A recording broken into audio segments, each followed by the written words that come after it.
સાહેબ માતાજી મિત્રો, સ્વાગત છે આપણી યુટ્યુબ ચેનલ સંત કૃપા ઓનલાઈનમાં.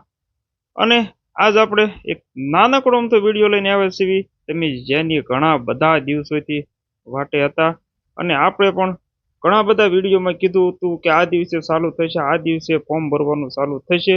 તો પોસ્ટ ઓફિસના જે ભરતી આવવાની હતી જીડીએસની, તો તેનું ઓફિશિયલ નોટિફિકેશન અત્યારે આવી ગયેલું છે. તો ઘણા બધાની કોમેન્ટ આવતી હતી કે ફોર્મ ક્યારે ચાલુ થશે, ક્યારે ચાલુ થશે. તો અત્યારે ઓફિશિયલ નોટિફિકેશન તેનું આવી ગયું છે. તો અત્યારે હું મારા ક્રોમ બ્રાઉઝરમાં અત્યારે ગૂગલમાં આવી ગયો છું.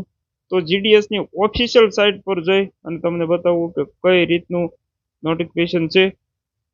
તો જીડીએસની જે પહેલી વેબસાઇટ દેખાય છે તેની ઉપર ક્લિક કરશું અને તમે અહીંયા જોઈ શકો છો GDS online engagement schedule 1 January 2025 will be made live soon.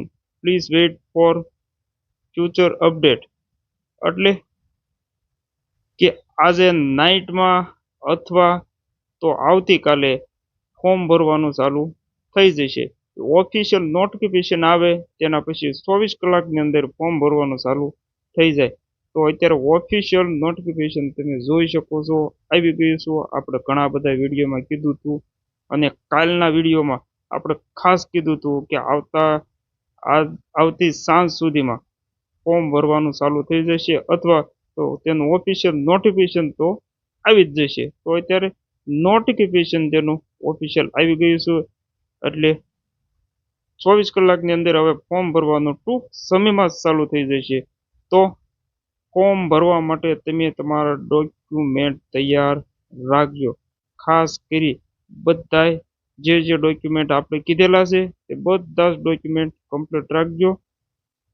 તમે તમારો પાસપોર્ટ સાઇઝનો ફોટો, સાઇન, પછી તમારે એક મોબાઈલ નંબરની જરૂર પડશે તો મોબાઈલ નંબર તૈયાર રાખજો. સાથે સાથે જે તમે વાપરો છો જે ઈમેલ આઈડી એક્ટિવ છે તે ઈમેલ આઈડીની પણ જરૂર પડશે. કારણ કે આગળ તમારું સિલેક્શન થશે તો મેલમાં બધી વસ્તુ આવશે. તો જે પણ મેલ આઈડી તમે રેગ્યુલર વાપરો છો જે ચાલુ છે તે મેલ આઈડીની પણ જરૂર પડશે અને મેલ આઈડી ફરજિયાતપણે નાખવાની છે. અને 5મા ડોક્યુમેન્ટની વાત કરીએ તો 10માની જે માર્કશીટ છે માર્કશીટની જરૂર પડશે. તો માર્કશીટ પણ સાથે રાખવાની છે. અને ફોર્મ ભરવાનું ચાલુ થાય કાલે, તો કોઈને કાલે ફોર્મ ભરવાનું નથી. 1 દિવસ અથવા 2 દિવસ, 1 અથવા 2 દિવસ ગમી અને પછી ફોર્મ ભરવાનું છે. કાલે તાત્કાલિક ફોર્મ ભરવાનું ચાલુ થાય કે કોઈને પણ ફોર્મ 1 થી 2 દિવસ ભરવાનું નથી. તમને હું જણાવી દઈશ, પરંતુ 1-2 દિવસમાં ફોર્મ ભરવાનું નથી કોઈને. કારણ કે વેબસાઇટ ચાલુ થાય તેમાં કોઈ પણ જાતનું અપડેટ કરવાનું હોય તો એકાદા 2 દિવસમાં અપડેટ થઈ જાય. એટલે અપડેટ આવી જાય કમ્પ્લેટ હું તમને બધી જ જાણકારી આપીશ. સ્ટેપ બાય સ્ટેપ કઈ રીતે ફોર્મ ભરવું તે પણ તમને બધું જણાવીશ.